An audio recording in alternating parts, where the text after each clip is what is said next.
गुरुजी ने बताई अपने शिष्यों को कब्रिस्तान में रहने वाले एक बूढ़े चांडाल की कहानी, जो लोगों की लाशें खोदने का काम किया करता था।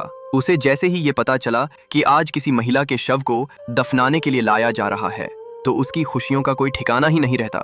वो खुशी खुशी उस लाश को दफनाता था, फिर रात को कब्रिस्तान में जाकर उस लाश के साथ दुष्कर्म किया करता था। एक समय ऐसा भी आया जब गांव में सिर्फ पुरुषों की ही लाशें आती थीं, जिससे बूढ़ा चांडाल काफी मायूस रहने लगा। काफी क्रोध के कारण उसकी हालत दिन प्रतिदिन बिगड़ती जा रही थी। तभी उसे एक आवाज सुनाई दी कि आज एक लड़की का इंतकाल हो गया है, जिसकी हाल ही में शादी हुई थी। ये सुन उसके चेहरे पर खुशियां लौट आईं। उसने तुरंत अपना फावड़ा लिया और कब्रिस्तान की ओर चल पड़ा।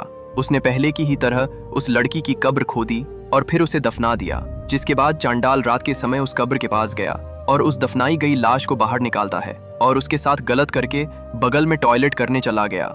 जहां 20 साल बाद एक लड़का अपने पिता से मिलने कब्रिस्तान आता है, लड़का वहां पड़े शव को देखकर घबराने लगा और वो उसे दफनाने जा रहा था कि तभी कुछ गांव वालों ने उसे देख लिया। चांडाल ने भी सारा इल्जाम लड़के पर लगा दिया, इसलिए सभी लोग लड़के को गलत समझकर अगले दिन उसे गांव वालों के सामने दंड देने को कहते हैं। अगले दिन बूढ़े चांडाल की बहन के काहाल से उसे पता चलता है कि पिछली रात जो लड़का उसे मिला था वो उसी का बेटा था।